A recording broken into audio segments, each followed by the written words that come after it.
Mi mano temblaba sobre el rosal cuando oí la risa de Alberto, esa carcajada falsa que reservaba para su padre, como si yo fuera un chiste privado entre ellos dos. Mira al maricón, padre, regando las flores como si fueran sus amantes, dijo él, y su padre soltó una tos ronca que olía a brandy y desprecio. Pero lo peor no fue la burla, fue darme cuenta de que Alberto no me defendía, porque en su mundo, amar a un jardinero como yo era solo un capricho sucio que se lava con el sol de Badajoz. Yo era Francisco, el que cavaba la tierra con uñas sucias y sueños rotos, y en ese momento, con el sol quemándome la nuca, supe que mi silencio había sido mi cárcel. No grité, no les escupí en la cara, solo seguí podando, porque en Extremadura, los hombres como yo aprendemos a sangrar en silencio, como las espinas que se clavan sin pedir permiso. El castillo de los Mendoza se erguía sobre las colinas de Badajoz como un puño cerrado contra el cielo, un relicto del siglo XVI que olía a piedra húmeda y secretos enterrados. Yo había llegado allí 10 años atrás, con una mochila raída y un contrato de jornalero que prometía poco más que sudor y migajas. Don Ignacio, el patriarca, me contrató no por piedad, nunca por piedad, sino porque mis manos eran firmes con las raíces, y él necesitaba que sus jardines parecieran un Edén para impresionar a los invitados de Madrid. Eres como la tierra, Francisco, me dijo una vez, con esa voz grave que arrastraba las erres como grava, fuerte, pero invisible. No sabía entonces que esas palabras serían mi epitafio y mi corona. Alberto era el hijo pródigo, el que volvía de la universidad en Barcelona con camisas planchadas y un aire de superioridad que le salpicaba, el cuello como colonia cara. Alto, con el pelo negro revuelto por el viento del Guadiana y ojos que prometían tormentas. Era el tipo de hombre que hacía que las mujeres de la Plaza Mayor susurraran envidiosas. Pero para mí, era el primer beso robado en el cobertizo de herramientas, el roce de sus dedos callosos contra mi piel bajo la luna de agosto, cuando el calor de Badajoz nos derretía como cera. No se lo digas a nadie, Fran, murmuraba él después, mientras se abrochaba la camisa con prisa, como si nuestro amor fuera un crimen que hay que tapar con tierra fresca. La familia Mendoza era un tapiz de hipocresías tejidas con hilos de oro extremeño. Doña Carmen, la madre, era una sombra elegante que flotaba por los salones con collares de perlas que pesaban más que sus palabras, fingía no ver las miradas que Alberto me lanzaba cuando yo cargaba sacos de abono por el patio. Los hermanos, Miguel y Luisa, eran los guardianes del legado, él, un banquero torpe en Sevilla que olía a fracaso, ella, casada con un ganadero que coleccionaba cornamentas como trofeos. Todos ellos me trataban como al mobiliario, útil, pero prescindible. Pásame el agua, chico, decían, sin mirarme a los ojos, y yo obedecía, porque en un pueblo como este, donde la catedral de Badajoz vela por las almas rectas, un hombre que ama a otro es solo un rumor que se ahoga en el vino tinto. Pero el verdadero veneno era don Ignacio. Él me observaba desde la terraza, con su bastón de caoba golpeando el suelo como un veredicto, y en sus ojos grises veía el reflejo de mi propia vergüenza. Sabía quién era yo, lo había sabido desde el principio, desde aquella noche en que me pilló llorando junto al estanque, con una carta arrugada de mi pueblo natal que hablaba de un amor perdido en la mili. La vida es un jardín, Francisco, me dijo entonces, sentándose a mi lado con un puro encendido que iluminaba su rostro arrugado como un mapa viejo. Hay rosas que florecen en la oscuridad, pero hay que podarlas para que no se pudran. No era consuelo, era una advertencia. Y yo, idiota, lo tomé por sabiduría. Nuestros encuentros con Alberto eran fragmentos robados. Un roce en la cocina mientras yo pelaba patatas para el almuerzo familiar. Un beso apresurado en el laberinto de setos que yo mismo había plantado para escondernos. Te quiero, pero esto no puede durar, susurraba él, con el aliento caliente contra mi oreja, y yo asentía. Porque el amor en Badajoz es como el olivo, retorcido, resistente, pero siempre solo bajo el sol implacable. Anhelaba más, un futuro donde pudiéramos caminar por la Rambla de San Francisco sin miradas de reojo, pero la realidad era un yugo de tierra y silencio. Mi familia, allá en el pueblo de Olivenza, me había repudiado años atrás cuando confesé mi verdad en una carta que nunca respondieron. Aquí, en el castillo, al menos tenía un techo y un sueldo que me permitía soñar despierto mientras cavaba. Las burlas empezaron sutiles, como raíces que se infiltran en la grieta de una pared. Primero fueron los sirvientes, chismes susurrados en la cocina. El jardinero se pasa las noches mirando las estrellas como si fueran hombres. Luego, Miguel, el hermano, me pilló una vez arreglando las camelias con una delicadeza que él llamó afeminada, y soltó una risotada que resonó en el patio como un latigazo. Cuidado, Francisco, no vayas a casarte con una flor. Doña Carmen fingía toser para disimular su sonrisa, pero sus ojos me perforaban como agujas. Alberto reía con ellos, un eco hueco que me dolía más que cualquier espina, porque en esos momentos, yo era el payaso de su circo familiar. Don Ignacio era el único que no se unía al coro. Me llamaba a su estudio algunas tardes, con vistas al río Guadiana que serpenteaba como una vena azul bajo el puente romano, y hablábamos de todo menos de lo obvio. De la guerra civil que había destrozado a su padre, de los olivos que resistían las sequías como los extremeños resisten el destino. La herencia no es sangre, Francisco, me dijo una vez, mientras firmaba papeles con una pluma que crujía como huesos viejos. Es lo que plantas y lo que crece. Yo asentía, sin entender, pero en su voz había una grieta, un secreto que flotaba como humo de su puro. Sospechaba que él también cargaba con sombras, rumores de un hermano perdido en los años oscuros, un amor silenciado por la dictadura, pero nunca lo confirmé. En cambio, absorbía su confianza como la tierra absorbe la lluvia, y eso me hacía más fuerte, aunque el peso de los secretos me hundiera más profundo. Las noches eran lo peor. Solo en mi cuartito sobre las cocheras, con el olor a tierra húmeda impregnado en las sábanas, revivía cada mirada de desprecio. Me tocaba el pecho, donde el corazón latía como un puño contra las costillas, y me preguntaba si valía la pena. Alberto venía a veces, escalando la escalera oxidada con la agilidad de un ladrón, y en la oscuridad nos devorábamos como famélicos. Sus manos en mi espalda, ásperas de tanto manejar libros de derecho, me recordaban que no era un sueño. Algún día lo contaremos todo, prometía él, pero sus ojos evitaban los míos, y yo sabía que era mentira. En Badajoz, el amor gay era un pecado que se confesaba en susurros, no en gritos, un vicio que se curaba con matrimonio y hijos, no con verdades crudas. Una mañana de julio, el calor era un horno que derretía el asfalto de la carretera a Mérida, y yo estaba arrodillado junto al estanque, limpiando el musgo que ahogaba los lirios.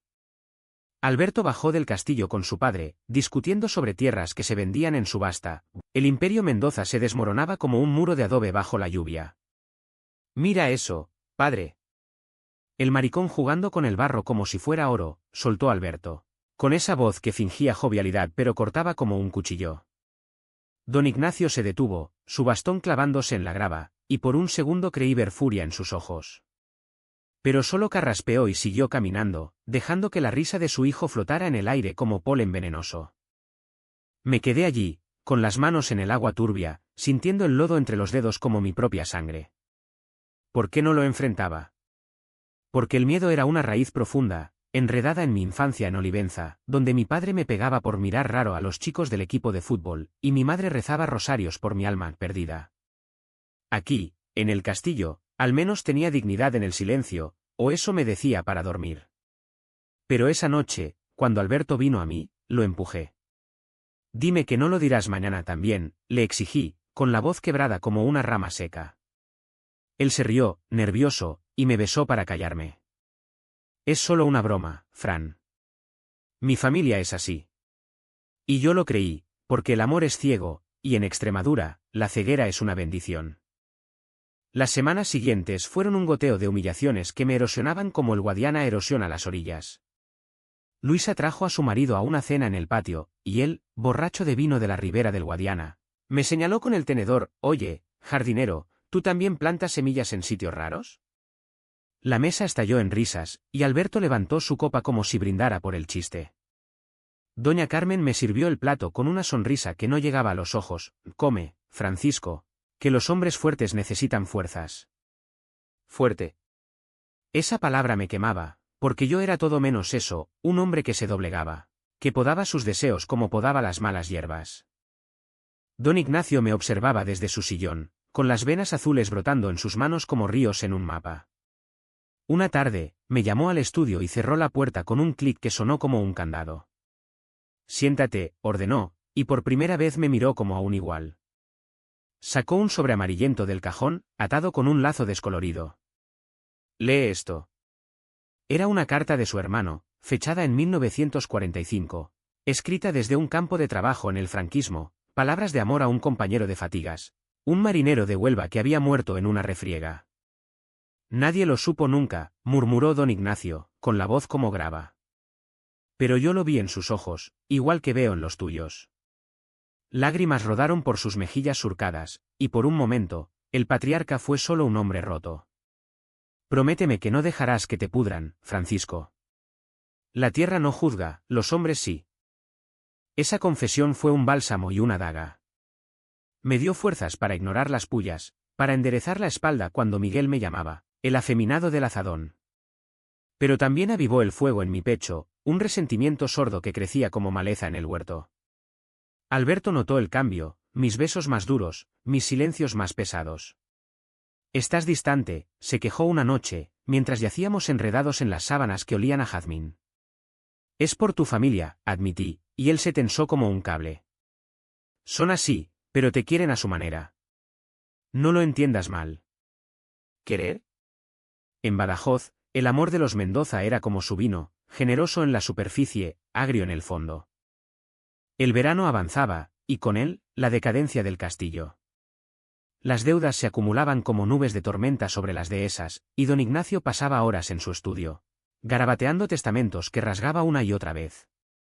Yo lo veía desde el jardín, su silueta recortada contra las vidrieras que contaban historias de conquistadores, y me preguntaba qué legados se llevaría a la tumba.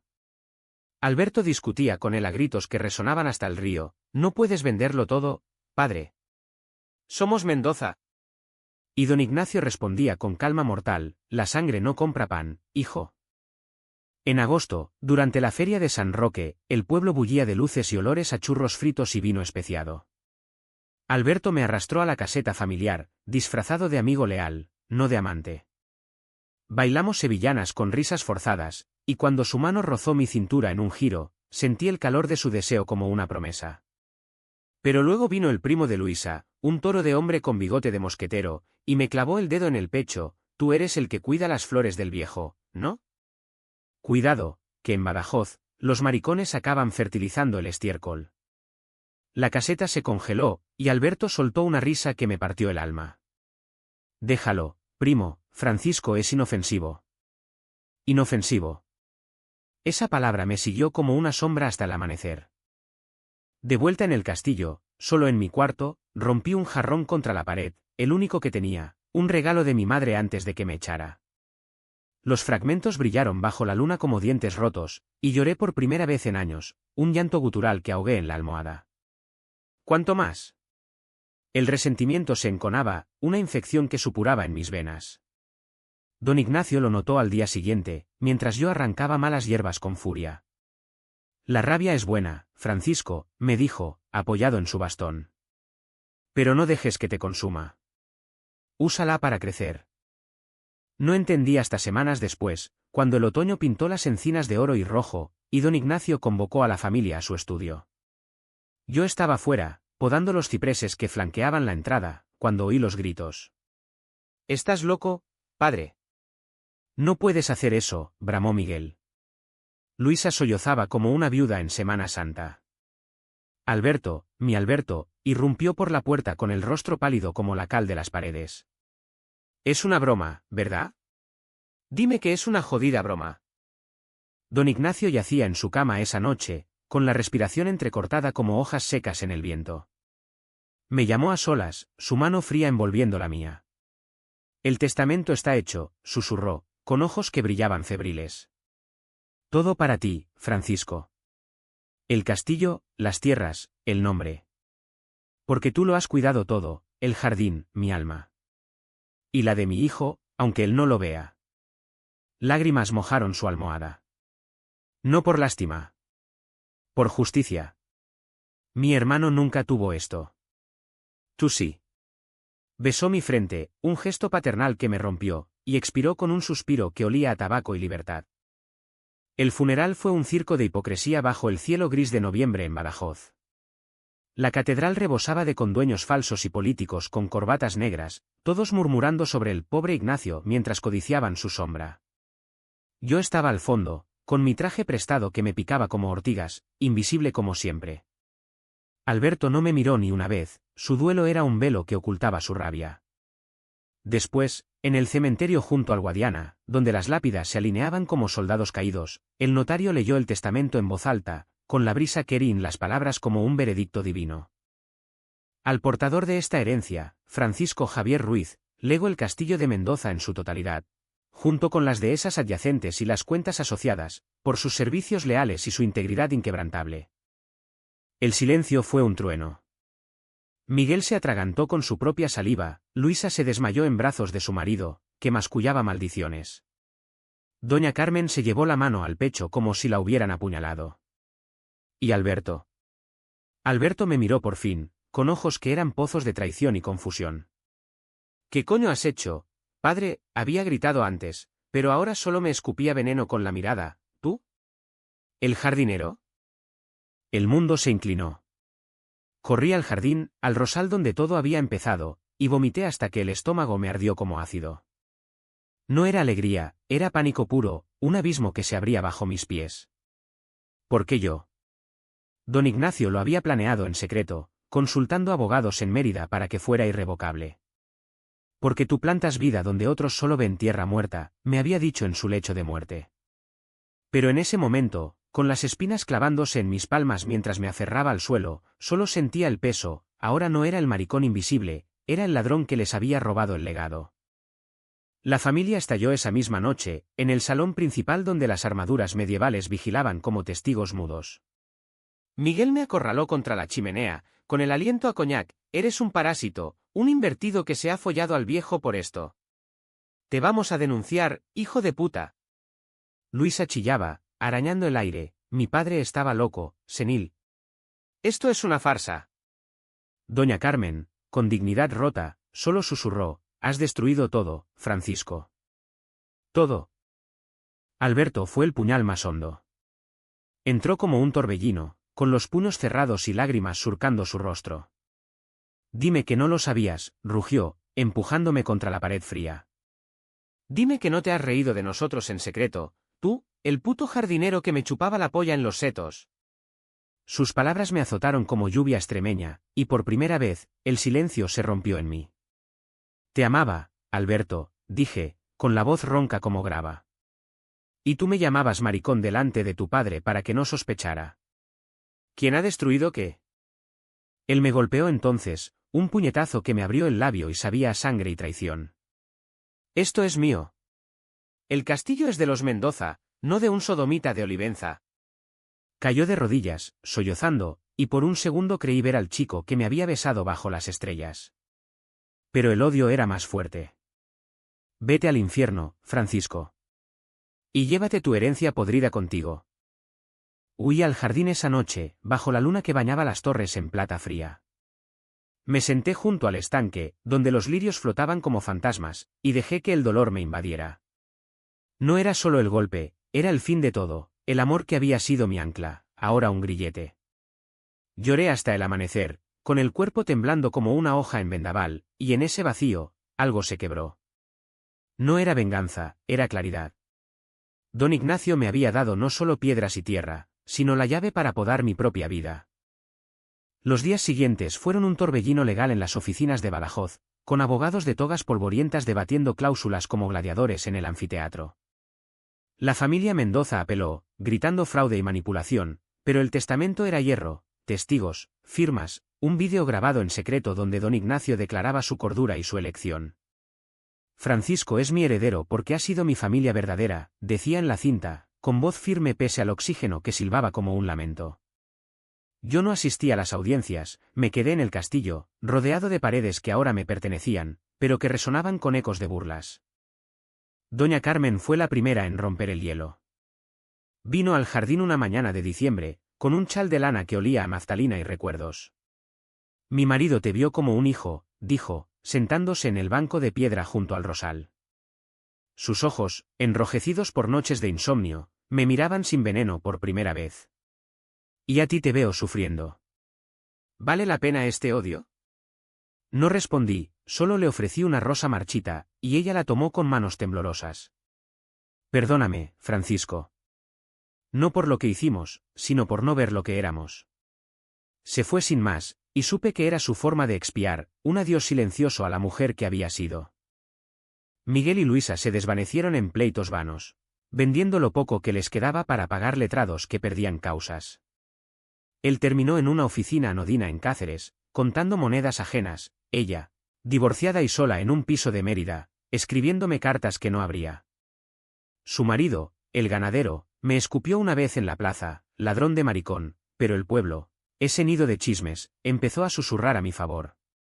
El viejo sabía lo que hacía, decían en la taberna del puente. En Badajoz, la justicia poética es el mejor vino. Alberto fue el vendaval final. Volvió una noche de tormenta, cuando el Guadiana rugía como un león herido, y aporreó la puerta del castillo con puños que sangraban. Lo dejé entrar, no por piedad, sino porque el cierre necesitaba un punto final. Estaba demacrado, con barba de 3 días y ojos hundidos como pozos secos. He perdido todo, confesó, desplomándose en el salón donde su padre había firmado mi destino. El trabajo en Barcelona, los amigos. Me miran como a un perdedor. ¿Y tú? Tú lo tienes todo. Me senté frente a él, con una copa de brandy que don Ignacio guardaba para ocasiones como esta. No lo quería así, dije, con voz calmada como el río después de la riada. Quería amarte, no heredarte. Él levantó la vista, y en sus ojos vi el abismo, arrepentimiento mezclado con rabia residual.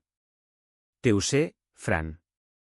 Te llamé maricón para encajar, para que mi padre no me viera como tú. Pero ahora. ¿Puedo quedarme? ¿Podemos empezar de nuevo? El silencio se estiró como una cuerda tensa. Recordé sus risas, sus golpes, la forma en que me había podado el alma para que encajara en su jardín. No, respondí, y la palabra fue una espina que se clavó en ambos. El castillo es mío, pero tú. Tú eres libre de irte. Como yo lo seré ahora. Él lloró entonces, un llanto crudo que llenó el salón de ecos, y cuando se fue, bajo la lluvia que azotaba las vidrieras, supe que el ciclo se había roto. Los meses siguientes fueron un renacer lento, como la primavera que tiñe las dehesas de verde después del invierno.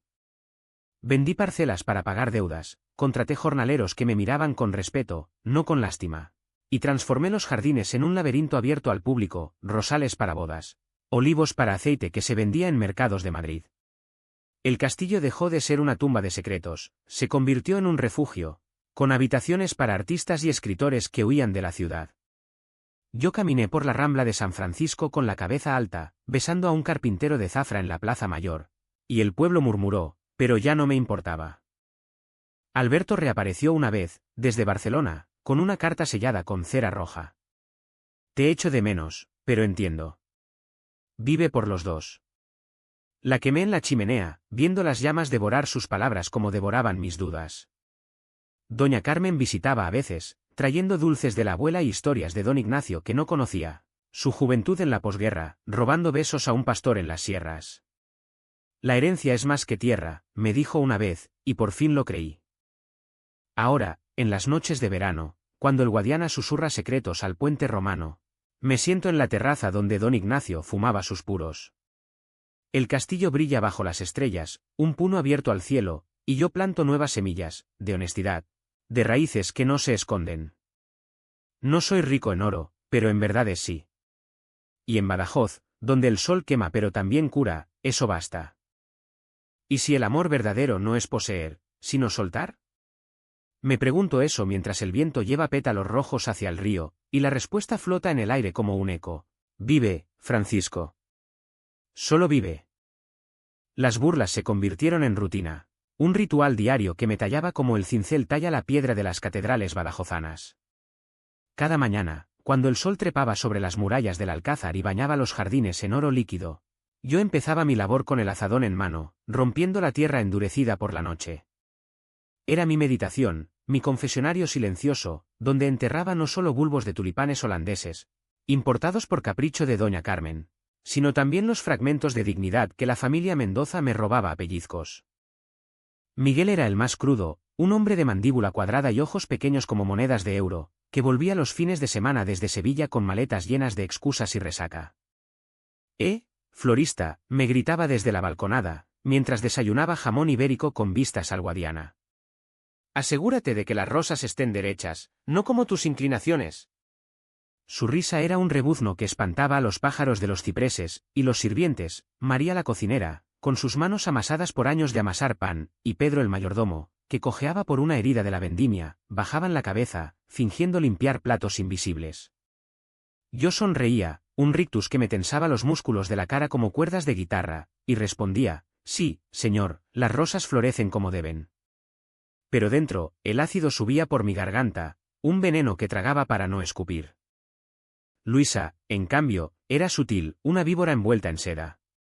Con su pelo recogido en moños perfectos y labios pintados de carmín que recordaba la sangre de los toros en la plaza de toros de Badajoz, me pinchaba con comentarios que parecían cumplidos. «¿Qué manos tan delicadas tienes, Francisco? Debes de tratar las plantas con el mismo cariño que...». «Bueno, ya sabes».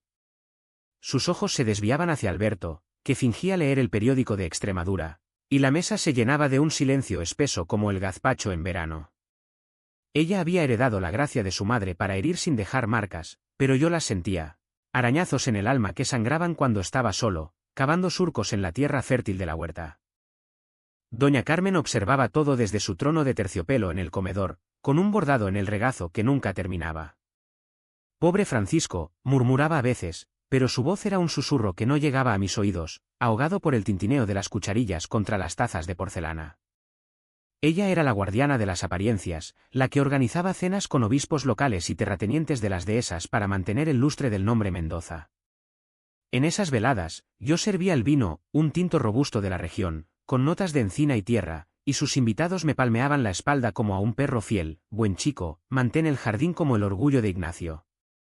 Pero en sus ojos, veía el mismo desprecio velado, un jornalero gay, un intruso en su mundo de plata y crucifijos.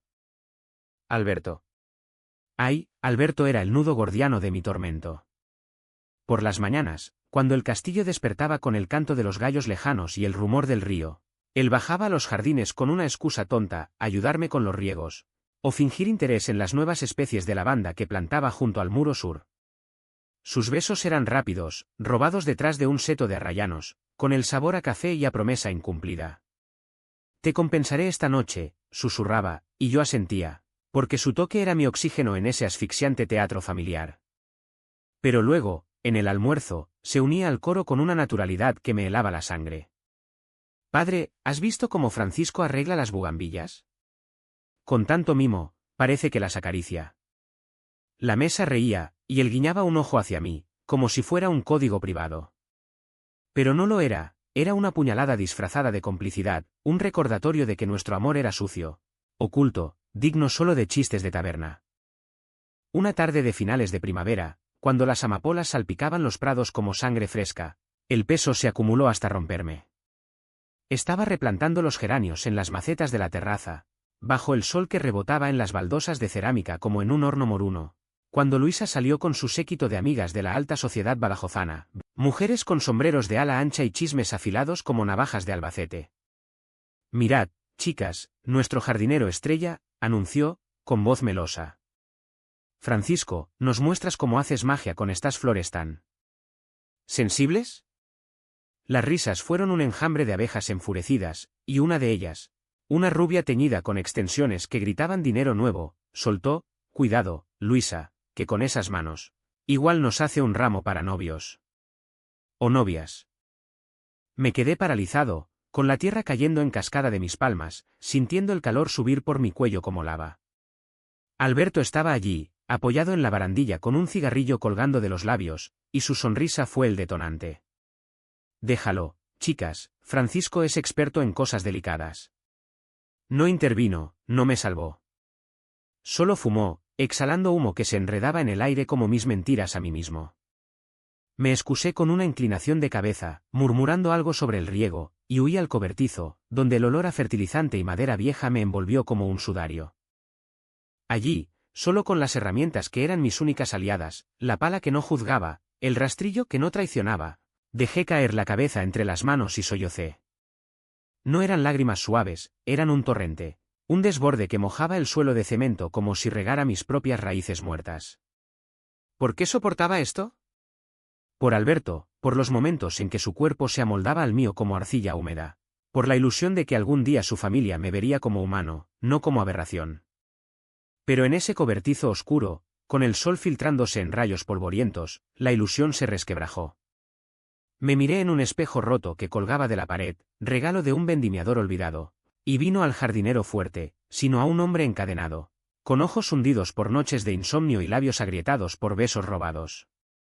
Don Ignacio me encontró así al atardecer, cuando las campanas de la catedral de Badajoz tañían el ángelus, llamando a los fieles a rezar por pecados que yo cargaba como mochilas de jornalero. Entró cojeando, su bastón anunciando su presencia como un heraldo, y se sentó en un cajón de madera sin decir palabra. Pasaron minutos eternos, el silencio roto solo por mi respiración entrecortada y el goteo de una tubería rota. La humillación es como el estiércol, Francisco, dijo por fin, con voz que arrastraba las sílabes como el río arrastra sedimentos. Apesta, quema, pero si lo esparces bien, hace crecer cosas bellas. Saqué un pañuelo sucio y me sequé la cara, avergonzado de mi debilidad ante él. No sé si puedo más, don Ignacio. Su hijo. Su familia.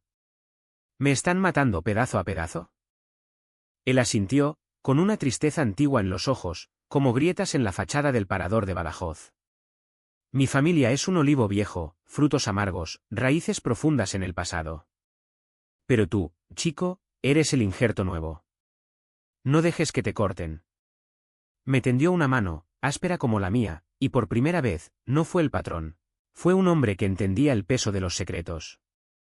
Ven a mi estudio mañana. Hay algo que debo mostrarte. Se fue, dejando el cobertizo más ligero, como si su presencia hubiera absorbido parte de mi veneno. Esa noche, Alberto vino a mí con arrepentimiento en los labios. Lo de hoy fue una mierda, murmuró, mientras sus dedos trazaban mapas en mi espalda desnuda. Luisa es una idiota, no lo dijo en serio. Lo besé para callarlo, porque el hambre de su piel era mayor que el rencor, pero en mi mente, las palabras de don Ignacio germinaban como semillas en tierra abonada. La humillación no me mataría, me transformaría. Y en los jardines del castillo, bajo la luna que vigilaba indiferente, juré que algún día, las raíces que plantaba serían más fuertes que las burlas que me llovían. El verano de ese año fue un infierno de sequía, con el sol de Extremadura castigando la tierra como un inquisidor medieval. Los olivos de las dehesas se doblaban, sus hojas plateadas volviéndose grises como el humo de un incendio lejano, y yo pasaba horas arrastrando mangueras desde el pozo, regando cada mata como si fuera mi propia vida sedienta. La familia Mendoza, ajena al sudor de los jornaleros, se quejaba del calor desde las sombras frescas del salón, con ventiladores de aspas que giraban perezosos como sus ambiciones. Francisco, haz algo con este horno, gritaba Miguel desde su hamaca, con una cerveza fría en la mano. ¿O es que tus flores gays no aguantan el macho ibérico? Reí, una risa falsa que me costó las fuerzas de un día entero, y seguí trabajando. Pero el comentario se clavó, un aguijón más en la colmena de mi dolor. Por las noches, cuando el castillo se dormía bajo un manto de estrellas que Badajoz regalaba generosa, me escapaba al río. El Guadiana, ancho y perezoso en su cauce, me recibía con su murmullo hipnótico, y allí, sentado en la orilla de guijarros lisos por siglos de corriente, dejaba que el agua lamiera mis pies descalzos. Era mi santuario, donde el mundo de los Mendoza se disolvía en el flujo constante. Y yo podía ser solo Francisco, no el maricón, no el jardinero, sino un hombre con un corazón que latía al ritmo del agua. Alberto me seguía a veces, guiado por un instinto que lo traía como a un perro perdido. Te he visto venir, decía, quitándose la camisa con un movimiento fluido que revelaba el torso bronceado por veranos de juventud. Nos amábamos allí, en la ribera fangosa, con el riesgo de ser vistos por algún pescador nocturno o un guardia del puente romano. Sus gemidos se mezclaban con el croar de las ranas, y en esos éxtasis fugaces, olvidaba las burlas. Eres mío, jadeaba él, y yo lo creía, porque en la oscuridad del Guadiana, las mentiras se ahogaban como piedras. Pero el amanecer traía la resaca de la realidad. Una mañana, mientras cargaba estiércol del establo, un trabajo que Pedro me había endosado por suavizarme las manos de princesa, oía a doña Carmen en la cocina, hablando con María. Ese chico es un problema, María. Ignacio lo mima demasiado. ¿Y si corrompe a Alberto? En este pueblo, la gente habla, y el escándalo nos hundiría como a los Almendralejo en el 36. María, con su acento pacense grueso como pan de centeno, chasqueó la lengua. Señora, Francisco es bueno. Trabaja como un buey. Pero doña Carmen replicó, bueno para la tierra, quizás. para el alma, dudo. Esas palabras me golpearon como un balde de agua fría del pozo. Me escondí detrás de la puerta, con el corazón martilleando contra las costillas, y sentí el mundo inclinarse. ¿Corromper? Como si mi amor fuera una plaga, un hongo que pudría las vides nobles de su linaje. Esa noche, confronté a Alberto en el laberinto de setos, donde las sombras nos ocultaban como cómplices. Tu madre piensa que soy veneno, le dije, con voz que temblaba como una hoja en tormenta. Él se rió, nervioso, y me atrajo contra su pecho. Es vieja, Fran. Cree en curas de todo. Mañana lo arreglo. Pero no lo arregló. Al día siguiente, en el desayuno, doña Carmen me sirvió el café con una sonrisa tensa. Y Miguel soltó otro chiste sobre jardineros que riegan de más. La densa se acumuló, capa a capa, hasta que el aire del castillo se volvió irrespirable. Don Ignacio, notando mi palidez, o quizás mi furia contenida, me invitó a su estudio más a menudo. Allí, entre libros polvorientos de heráldica extremeña y mapas amarillentos de las conquistas charras, me contaba historias que eran puentes a mi propia herida. Mi abuelo perdió una pierna en Anuel, decía, sirviéndome un coñac de la bodega familiar. Pero nunca se quejó. Dijo que las cicatrices son mapas de batallas ganadas. Yo bebía en silencio, absorbiendo su sabiduría como la tierra absorbe la lluvia escasa, y en esos momentos, el patriarca se convertía en mi faro. Tú tienes una batalla dentro, Francisco, me dijo una vez, con ojos que perforaban el alma. No la luches solo. Pero yo estaba solo, o eso sentía. Alberto se distanciaba, absorbido por llamadas de Barcelona donde planeaba su futuro como abogado en un despacho de lujo, lejos del polvo de Badajoz. Volveré pronto, prometía en sus visitas esporádicas, pero sus besos sabían a despedida. Y las burlas continuaban, un comentario de Luisa sobre mis uñas pintadas de tierra, una palmada en la espalda de Miguel que dolía como un puñetazo. Me convertí en un fantasma en mi propio hogar, podando no solo plantas, sino pedazos de mí mismo para encajar en su mundo torcido. Hasta que una noche de julio, durante la romería de la Virgen de Bótoa, el dique se agrietó. El pueblo estaba en fiesta, con farolillos colgando de los balcones y el olor a pólvora de los cohetes mezclándose con el jazmín, pero yo me quedé en el castillo, regando los rosales bajo la luz plateada de la luna. Alberto llegó borracho, con el olor a anís y sudor de baile, y me arrastró al cobertizo. Baila conmigo, río, girando como un derviche. Pero en su ebriedad, soltó la verdad, hoy mi primo preguntó por ti. Dijo que el viejo te tiene de mascota. Le dije que sí, que eres el maricón del jardín, pero que cuidas bien las flores. El mundo se detuvo.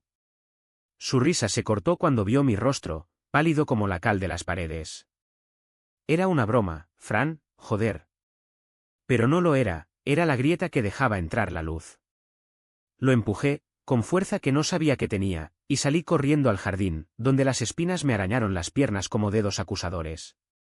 Me desplomé junto al estanque, con el agua reflejando la luna como un espejo roto, y el llanto vino en oleadas, un río que arrastraba años de silencio.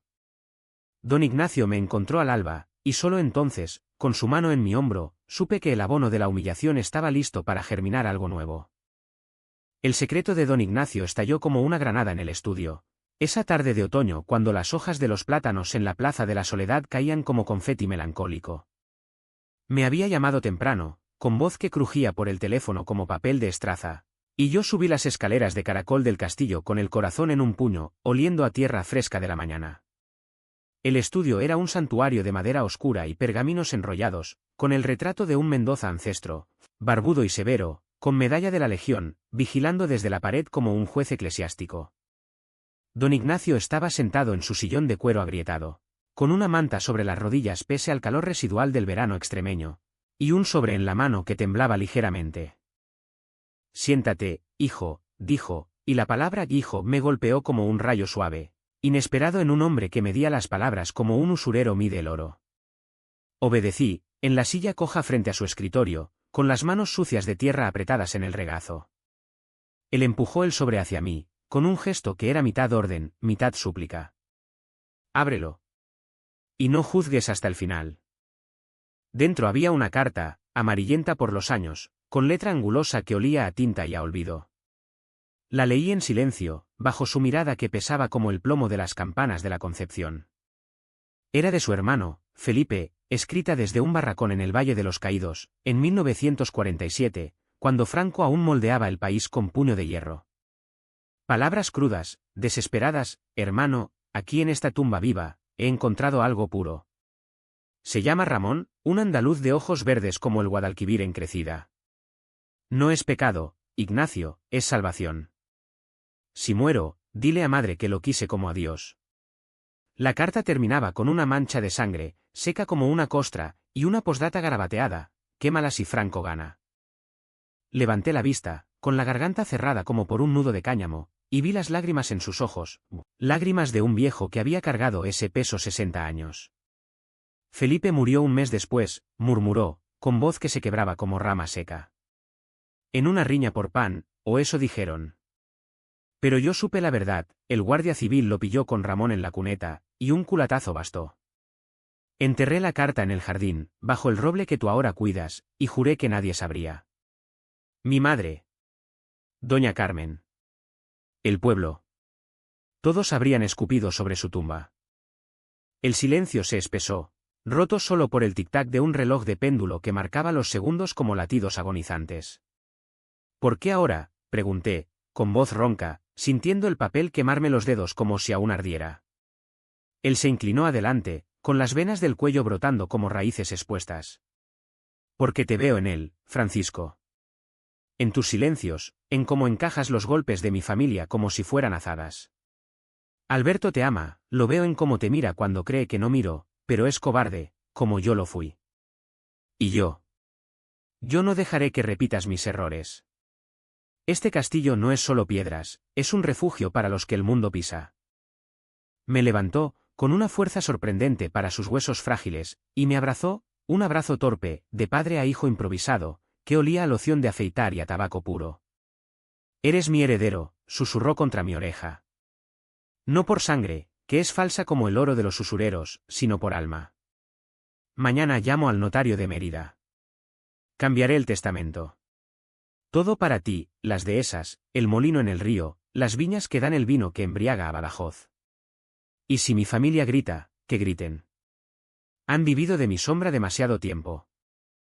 Salí del estudio aturdido, con el sol de la tarde tiñendo los jardines de ámbar, como si el mundo entero conspirara en oro. El roble del que hablaba estaba allí, centinela nudoso junto al muro este, con ramas que se tendían hacia el Guadiana como brazos suplicantes. Me arrodillé bajo él, cavando con las manos desnudas hasta encontrar una caja de hojalata oxidada, enterrada a un palmo de profundidad. Dentro, más cartas, fotos borrosas de Felipe y Ramón, dos jóvenes con uniformes raídos, sonriendo con desafío en una foto de estudio en Sevilla, y un anillo de plata simple, grabado con, para siempre. Lágrimas mías se mezclaron con la tierra, y por primera vez, no dolían de rabia, sino de una pena compartida, ancestral. Esa noche, el secreto me carcomió como un gusano en la manzana. Alberto vino, como siempre, escalando a mi cuarto con la agilidad de un gato callejero, y nos amamos con urgencia, como si el mañana fuera un lujo. Pero mientras yacía en sus brazos, con su respiración cálida contra mi cuello, no pude callar. Tu padre me ha contado algo, dije, y las palabras salieron como un río desbordado. Le hablé de Felipe, del amor silenciado, del anillo que ahora llevaba en el dedo meñique, frío como justicia diferida. Alberto se tensó, su cuerpo rígido como una tabla. ¿Y qué? Es historia vieja. Mi padre está loco, Fran. Senil. No puedes creerle. Sus palabras fueron un balde de agua helada. No es locura, es verdad. Y él quiere darme todo. Para que no se repita. Él se incorporó, con la sábana cayendo como una cortina rota, y su rostro era una máscara de incredulidad y furia naciente. ¿Estás delirando? ¿El castillo? ¿Para ti, un puto jardinero de Olivenza? Mi familia me mataría. Se vistió a trompicones, maldiciendo en voz baja, joder, joder, y bajó las escaleras como un ladrón huyendo del crimen. La puerta se cerró con un portazo que resonó en mis huesos, y yo me quedé solo, con el anillo pesando como una cadena. El shock me paralizó días enteros. Cavaba mecánicamente, plantando bulbos de narcisos que florecerían en primavera como promesas de renacimiento. Pero mi mente era un torbellino. ¿Aceptar? Sería reclamar no solo tierra, sino dignidad, el poder de mirar a Miguel a los ojos sin bajar la vista, de besar a Alberto en la Rambla sin miedo. Pero el precio. El odio de la familia, el fin de un amor que ya cojeaba. Don Ignacio empeoraba, lo vi desde la ventana, tosiendo sangre en un pañuelo bordado, y supe que el tiempo se agotaba como arena en un reloj de arena extremeño. La familia olió la tormenta. Miguel volvió de Sevilla con carpetas de papeles, interrogando a los sirvientes como un inquisidor. Luisa canceló viajes a la costa para cuidar al padre, pero sus ojos eran halcones sobre mí. Doña Carmen me evitó, su bordado ahora un tapiz de ansiedad. ¿Y Alberto? Desapareció a Barcelona con excusas de exámenes, pero sus mensajes eran fríos, hablamos cuando vuelva. No hagas locuras. La noche en que don Ignacio colapsó, el castillo crujió como un barco en tormenta. Yo estaba en el jardín, luchando contra una plaga de pulgones que devoraba las rosas, metáfora cruel de mi propia vida, cuando Pedro subió corriendo, con el rostro blanco como la tiza. El señor. Se muere. Corrí, dejando caer la manguera que serpenteaba como una víbora, y encontré el caos en la alcoba principal, médicos de urgencia de la Cruz Roja, con maletines que tintineaban como cadenas, y la familia arremolinada como cuervos. Don Ignacio me vio entre la multitud, su mano alzándose débil como una hoja marchita. Lo apartaron, pero antes, sus labios se movieron, el testamento. ¿Firmado? Luego, el pitido del monitor se flatrineó, y el mundo se volvió gris. El doctor cubrió su rostro con la sábana, blanca como la nieve de la Sierra de Gata, y doña Carmen se derrumbó en sollozos que eran más por el legado que por el hombre. Me retiré al jardín, donde la noche caía como un velo negro, y me senté junto al roble de Felipe. El anillo en mi dedo brillaba con luz propia, y el dolor me invadió, no euforia, sino un vacío tétrico, como si me hubieran arrancado las raíces. Lloré por él, por su hermano perdido, por mí mismo, un heredero no deseado en un trono de espinas. El shock me dejó sordo al mundo, no oí los gritos de la familia cuando el notario llegó al alba, con el sobrelacrado en mano. Solo cavé, enterrando mi pena bajo la tierra que ahora era mía, esperando que el suelo me devorara también. El funeral fue el catalizador, pero el verdadero abismo vino después, cuando el notario desgranó las palabras en el salón, con la familia sentada como en un juicio final. A Francisco Javier Ruiz, en reconocimiento a su lealtad y contribuciones invaluables, lego la totalidad de mis bienes. El grito de Miguel fue animal, Luisa se tapó la boca. Doña Carmen se santiguó como si el diablo hubiera entrado en la habitación. Y Alberto, de pie junto a la chimenea, me miró con ojos que eran dagas. ¿Tú? ¿Lo sabías? Asentí, mudo, y el mundo se fracturó. Corrí al estanque, vomitando bilis y secretos, con el cuerpo convulsionando como poseído. El agua reflejaba mi rostro distorsionado, ojos rojos, labios temblorosos, y en ese espejo líquido, vino al vencedor, sino al náufrago. El secreto había salido, pero en lugar de libertad, trajo cadenas nuevas, el odio colectivo, la soledad amplificada. Me quedé allí hasta el mediodía, inmóvil como una estatua en la plaza de Minerva, sintiendo el sol quemarme la piel mientras el interior se helaba. El turning point no fue la herencia, fue darme cuenta de que poseer todo significaba perderlo todo. El salón del castillo se convirtió en un coliseo esa noche, con las armaduras medievales como espectadores silenciosos de la debacle Mendoza. El notario se había ido, dejando tras de sí un rastro de tinta y veredicto, y el aire estaba cargado de ozono, como antes de una tormenta en las llanuras de La Serena. Yo me había refugiado en la cocina, lavando platos con agua hirviendo que me escaldaba las manos, un ritual masoquista para no pensar. Pero ellos vinieron en manada, Miguel primero, irrumpiendo con la furia de un toro de lidia, seguido por Luisa que sollozaba como una plañidera profesional, doña Carmen con el rostro pétreo como la fachada de la catedral, y Alberto cerrando la marcha, con los puños cerrados y una vena palpitando en la sien. «Sal de ahí, rata», rugió Miguel, arrancándome el trapo de las manos y tirándolo al suelo embaldosado.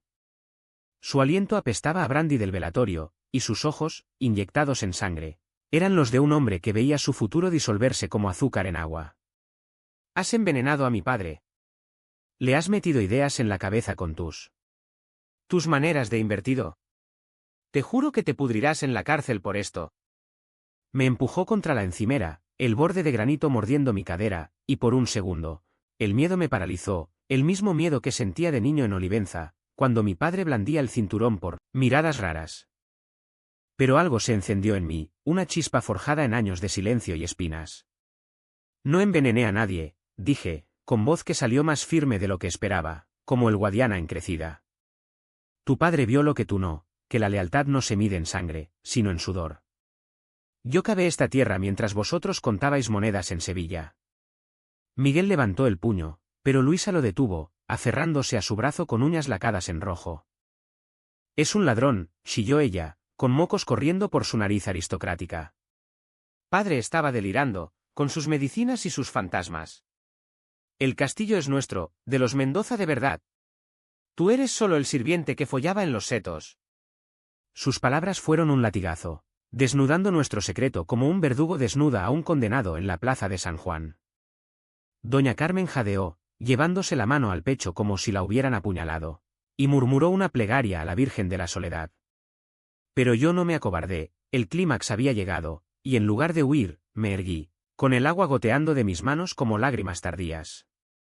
¿Follaba? Sí, con tu hermano, confesé, mirando directo a los ojos de Alberto, que se había quedado en la puerta, pálido como un fantasma de la posguerra. Lo amé, doña Carmen. Lo besé en este jardín mientras vosotros reíais de mí a sus espaldas. Y él os siguió el juego, llamándome maricón para salvar su piel. ¿Queréis justicia? Aquí la tenéis, vuestro legado es podre porque lo habéis regado con desprecio, no con verdad. El silencio fue ensordecedor, roto solo por el borboteo de la olla en el fuego, y en ese vacío, vi las grietas, Miguel bajando el puño, Luisa cubriéndose la boca, doña Carmen hundiéndose en una silla como una marioneta cortada. Alberto fue el último en romperse. Avanzó como un sonámbulo, con el rostro contorsionado en una máscara de rabia y dolor, y me agarró por el cuello de la camisa, levantándome hasta que mis pies rozaron el suelo. Mientes. Tú lo sedujiste, tú le contaste mentiras sobre mí para que te diera todo. Eres un parásito, un sodomita que ha destruido mi familia. Su saliva me salpicó la cara, caliente como lágrimas, y su puño voló, un gancho que me abrió el labio, haciendo que la sangre goteara en el delantal como vino derramado en una misa negra. Caí de rodillas, el sabor metálico inundando mi boca, y por un instante, el mundo se tiñó de rojo. Pero no grité, no supliqué. En cambio, escupí la sangre al suelo, entre sus botas pulidas, y levanté la vista con una calma que me sorprendió incluso a mí. Golpéame todo lo que quieras, Alberto. Duele menos que tus risas, que tus promesas rotas en la ribera del Guadiana. Te di mi alma, y tú me la devolviste hecha trizas por encajar en este circo de hipócritas. El castillo es mío ahora, pero tú. Tú nunca lo fuiste. Mis palabras fueron cuchillos, afilados por años de contención, y vi cómo lo atravesaban, su puño se abrió, temblando, y retrocedió como si lo hubiera quemado el diablo. Basta, intervino doña Carmen, poniéndose en pie con una dignidad que el dolor no había erosionado.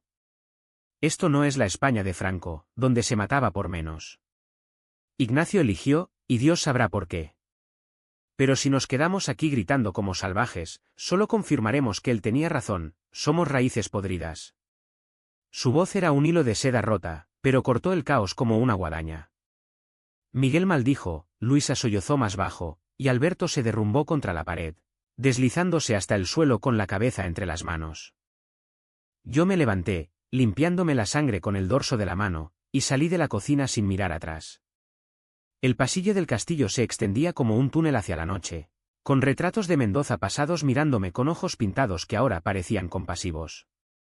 Afuera, el jardín me recibió con su perfume a jazmín y tierra húmeda, y me senté en el banco bajo el roble de Felipe, con el labio hinchado y el corazón latiendo como un tambor de Semana Santa. No era victoria, era catarsis, un decir lo indecible que me dejó hueco pero libre.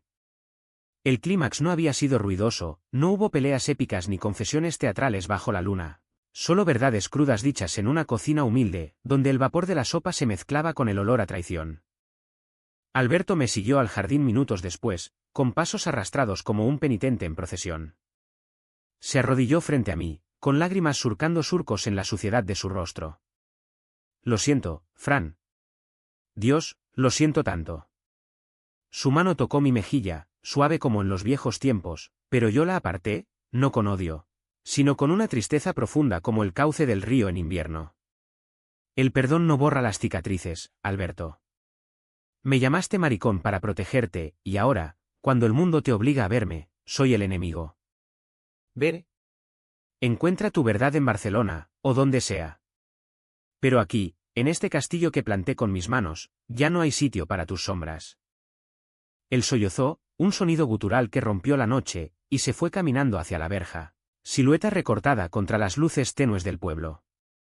No lo detuve, el clímax era eso, soltar, no aferrar. Y en la quietud que siguió, con las estrellas de Badajoz parpadeando como testigos indiferentes, sentí el primer aliento de libertad, amargo, sangriento, pero mío. La tormenta del clímax dejó un reguero de escombros en el castillo, como si el Guadiana hubiera desbordado sus orillas y arrastrado muebles, ilusiones y lealtades falsas. Los días siguientes fueron un limbo legal y emocional, con el sol de diciembre filtrándose perezoso por las vidrieras del salón, tiñendo el suelo de colores sangrientos que recordaban mi labio partido. El notario de Mérida volvió con papeles adicionales, cláusulas que don Ignacio había previsto, como un subsidio mensual para doña Carmen y legados menores para Miguel y Luisa, para que no mueran de hambre, pero aprendan humildad, pero nada borraba el vacío que su muerte y mi confesión habían cavado. Miguel fue el primero en pagar el precio, y lo hizo con la brutalidad predecible de un hombre que confunde el orgullo con la armadura. Desapareció a Sevilla al día siguiente, no con fanfarria, sino con un portazo que hizo tintinear los candelabros de cristal. Llamadas furiosas a abogados, amenazas de demandas por influencia indebida, término que sonaba a eufemismo para maricón manipulador, pero el testamento era un monolito, tallado en piedra notarial. Semanas después, oí por Pedro que había perdido su puesto en el banco, demasiado escándalo, dicen. El jefe no quiere dramas de herencias gay en las cuentas. Terminó vendiendo su piso en Nervión por migajas, mudándose a un apartamento cutre en Triana donde el flamenco de los bares vecinos ahogaba sus resacas. No me escribió, solo un mensaje borracho en Navidad, que te pudras, ladrón. Lo borré, sin rencor, solo con una pena distante por el hombre que podría haber sido. Luisa se desinfló como un globo pinchado, su elegancia extremeña marchitándose en sollozos y visitas al psiquiatra en Cáceres. Su marido, el ganadero de Cuernos y Ego, la dejó por una camarera de la feria de septiembre. No aguanto más vergüenzas. Le espetó en una escena que el pueblo recreaba en la taberna como una zarzuela trágica. Ella se quedó con la casa en las afueras de Badajoz, pero sin el castillo, era una cáscara. Vendió joyas para pagar deudas, y sus amigas de la alta sociedad se evaporaron como humo de un puro mal apagado. Me visitó una vez, en enero, cuando la niebla del Guadiana envolvía el jardín como un velo de viuda. Llevaba un abrigo raído, el pelo suelto y grisáceo, y se sentó en el banco del roble con manos temblorosas. Padre siempre dijo que eras el bueno, murmuró, ofreciéndome un pañuelo bordado que olía a lavanda marchita. Perdóname, Francisco.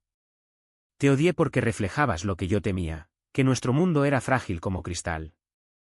Lloramos juntos, no como enemigos, sino como supervivientes de la misma riada, y cuando se fue, le regalé un ramo de lirios, símbolo de pureza, no de victoria. Doña Carmen eligió el exilio voluntario, mudándose a un convento en Guadalupe donde las monjas rezaban por almas perdidas como la suya. No era castigo, era redención. Un retiro donde el silencio de las piedras franciscanas curaba lo que las palabras no podían. Me escribió cartas semanales, en papel de carta con membrete monástico, llenas de recuerdos suaves. Ignacio te vio como el hijo que Alberto no fue. Cuida el jardín por mí. En una, confesó, sabía de ti, mi hijo. Miraba para otro lado porque el amor, en esta tierra, es un lujo que asusta. Sus palabras fueron bálsamo, un cierre que me permitió dormir sin pesadillas de burlas. Murió 2 años después, en Pascua, y en su funeral en la ermita de la Virgen de Barbaño. Lloré por la madre que nunca tuve, no por la que me ignoró. Alberto. Alberto fue el precio más alto, un ajuste de cuentas que se prolongó como una sequía interminable. Volvió de Barcelona en febrero, con maletas raídas y un contrato de profesor adjunto en la Universidad de Extremadura, un puesto modesto, lejos de los despachos dorados que soñaba. El escándalo lo había marcado, amigos que se distanciaron, amantes casuales que huían de su equipaje familiar, Un artículo en el Hoy de Badajoz que lo pintaba como el hijo traicionado por el jardinero gay.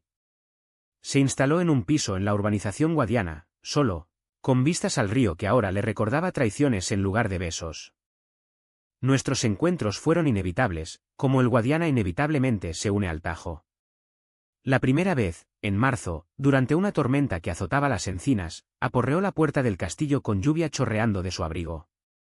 «Necesito hablar», dijo, con voz quebrada como el trueno lejano. Lo dejé entrar, no por debilidad, sino porque el cierre cura mejor que el corte.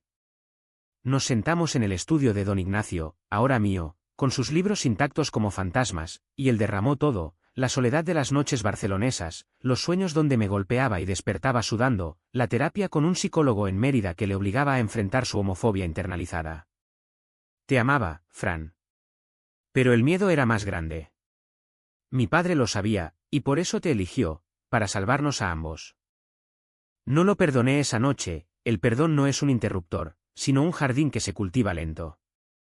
Pero le permití quedarse al fuego, bebiendo coñac de la botella familiar mientras la lluvia martilleaba las ventanas como dedos impacientes.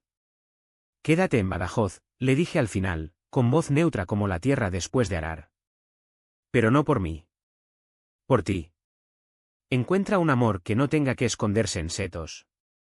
Se fue al alba, con un abrazo torpe que olía a arrepentimiento, y no volvió hasta meses después, cambiado, más delgado, con barba incipiente y ojos que miraban sin evasivas. Mi curación fue paralela, un proceso de raíces que se hunden profundas. Transformé el castillo en un centro cultural, Jardines de la Memoria, lo llamé, en honor a Felipe y a todos los amores silenciados en Extremadura. Abrí los salones a exposiciones de arte queer de Madrid, talleres de jardinería para jóvenes del pueblo que, como yo, cargaban secretos. Planté un jardín de remembranza bajo el roble, rosas blancas para la pureza perdida, lavanda para la resiliencia, y un lirio eterno para don Ignacio.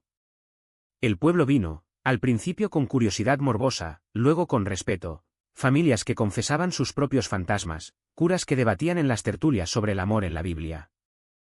Encontré amantes, un pintor de Cáceres que capturaba mis arrugas con pinceladas tiernas, un profesor de historia de Zafra que caminaba conmigo por la Rambla sin miedos.